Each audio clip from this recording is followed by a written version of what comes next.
Dr. Thomas O'Donnell, you're on screen introduced. Thank you so much for being with us. So, statement of President Trump regarding postponing the strikes on Iran immediately impacted the prices of energy.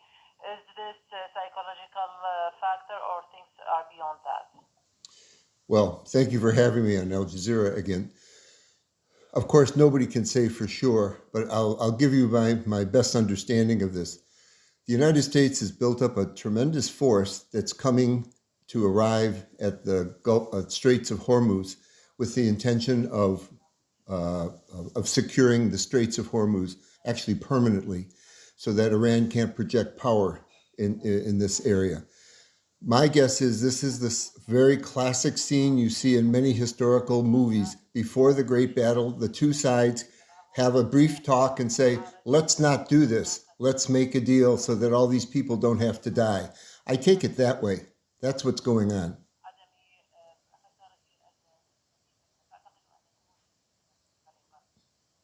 Even with the Iranian refusal and denial that there are any talks, they said no talks with the Americans, and what kind of impact will it have on the prices, taking into consideration the situation of Hormuz, of course? Yes, I would take the Iranian announcements with a grain of salt.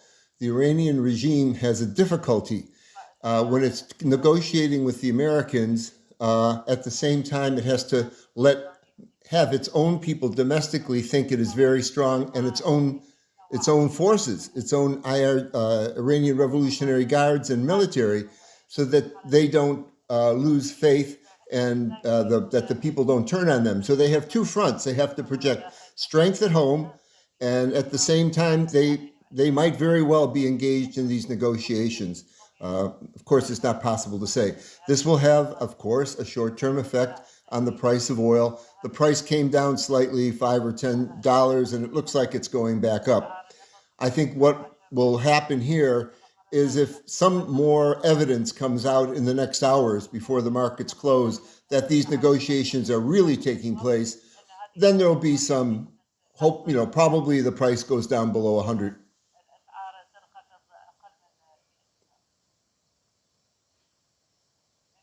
Just let me talk about the stocks of American oil companies and the dealings before the openings have kind of retreated. To what extent it was benefiting from this war, in your opinion?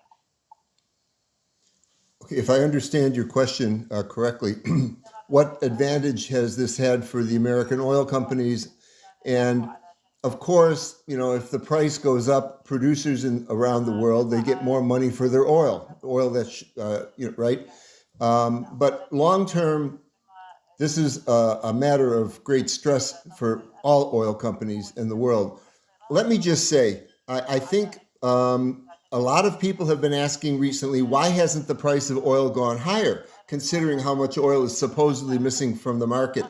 And as I've been saying for some weeks, Trump and the Americans had an extraordinarily good situation in the market as far as the time to do this. There is lots of extra oil in the market. There was almost 1.4 billion barrels floating on the water. Some of that wasn't free. It wasn't free to be taken. So the Iranian oil that was floating on the water and Russian that was sanctioned, they unsanctioned that. So I calculate that releases something like 500 million barrels to be released over something like 45 days. That could be upwards of, on average, 10 million barrels a day.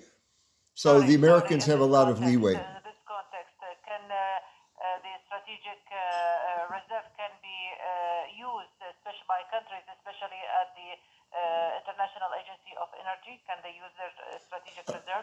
Absolutely. They've already released about 400 million barrels. This is supposed to last, about 40 days? So, this is at least 3 million barrels a day also added.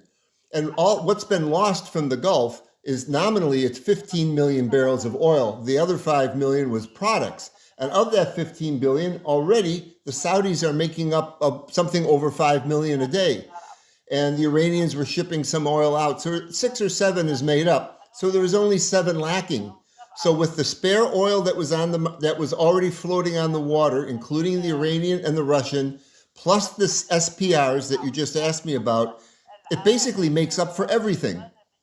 So there's a certain amount of panic, which I understand that panic, but the real problems wouldn't come, I would say, for at least another month and a half before then you have some serious demand reduction, demand destruction, I should say.